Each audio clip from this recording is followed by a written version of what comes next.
पण आता शिंगोडे करणार आहोत. त्यासाठी मिरच्या, कोथिंबीर, अद्रक, लसूण, जिरं आणि मीठ मिक्सरला वाटून घेणार आहोत. पारंपरिक आपली ही रेसिपी आहे शिंगोड्याची. आता आपण शिंगोडे करणार आहोत.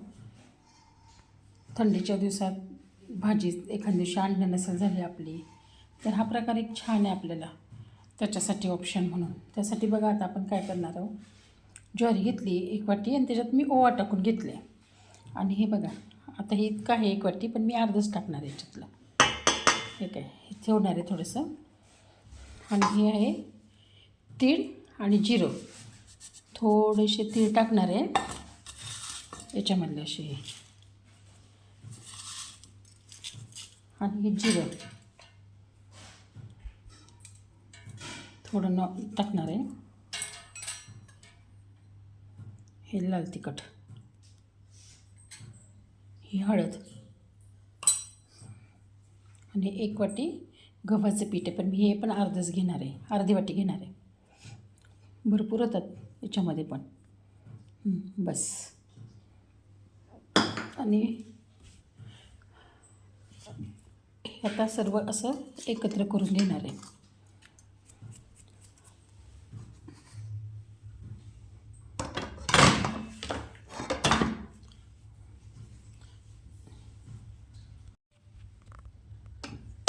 आता हे आपण वाटण करून घेतलेलं आहे. हिरवी मिरची, लसूण, जिरं, अद्रक आणि कोथिंबीर हे वाटण थोडं याच्यात घालणार आहोत आपण. तिखट तुम्हाला आवडत असेल तर तुम्ही जास्त तिखट घालू शकता. मी थोडं घालणार आहे. आणि मीठ एक राहिलं होतं टाकायचं आपलं, मीठ टाकणार आहे ह्याच्यामध्ये. आपण हे ज्वारीचं पीठ घेतलं आहे, याच्यामध्ये गव्हाचं पीठ, बेसन पीठ आणि हिरवी मिरची, लसूण, जिरं, अद्रक वाटण घेतलं आहे. तिखट, हळद आणि मीठ टाकून घेतलं आहे. आता हे आपण कालून घेणार आहे, पीठ मळून घेणार आहे शिंगोडे करायला.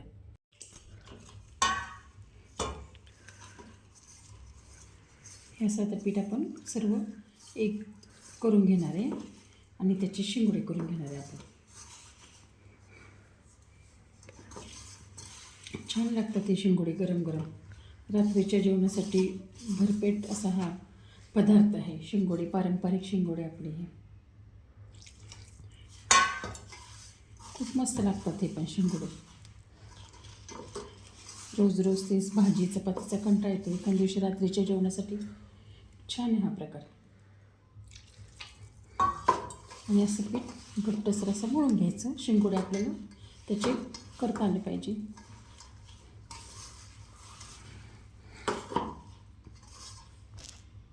असं आता घट्टसर असं पीठ झालं आहे. आता असंच ठेवून द्यायचं थोडा वेळ. तोपर्यंत आता आपण फोडणीची तयारी करूया. आता आपण असे त्याचे गोल आकार करून घेऊया. असे त्याचे शिंगोडे हे बघा असं गोल करायचं. आणि कुठल्या पण शेपमध्ये, अशा शेपमध्ये किंवा अशा तुम्हाला जे आवडतील ह्या अशा कशा पण शेपमध्ये करून घ्यायचे, तुम्हाला जे अशा आवडतात तसे. आता आपण फोडणीसाठी तेल ठेवलं आहे तापत. आता आपण त्याच्यात जिरं टाकूया. चांगलं तळतळलं आहे आता मोहरी. आपण ते हिरवी मिरची लसणचं वाटण करून घेतलं तर ते टाकूया आता.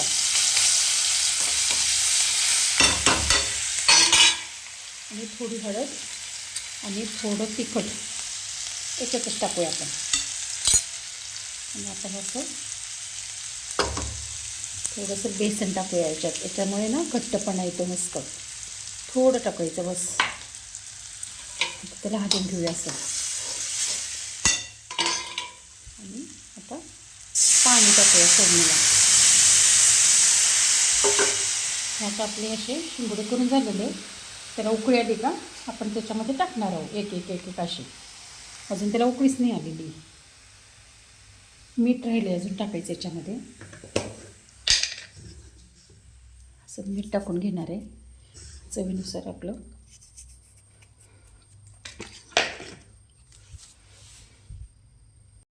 आपल्या पाण्याला खूप छान उकळी आली. आता आपण हे सगळे सोडून घेऊया पटापट.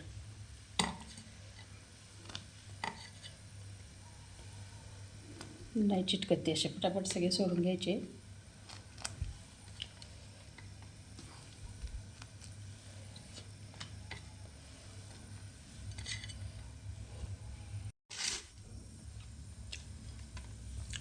सगळ्यात टाकून घेऊया आता. आणि घट्टपणा येण्यासाठी तुम्ही बेसन पिठाचा किंवा गव्हाच्या पिठाचा पण वापर करू शकता. पण बेसन पिठामुळे ना ते छान होतात, असं चव खूप छान लागते, त्याला खमंग होतं मस्त. झाले आपले सगळे टाकून. आता त्याला 10-15-20 मिनटं चांगली शिजू देऊया. मग एकदा चांगले शिजले का मग काढून घेऊया.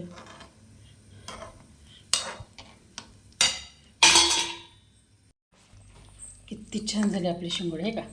खूप पातळ नाहीत, खूप घट्ट पण नाही, असंच मस्त असेच ठेवायचे बघा. छान झाले एकदम. आता आपण वाटीत काढून घेऊया. हे बघा किती मस्त झाले, छान झाले.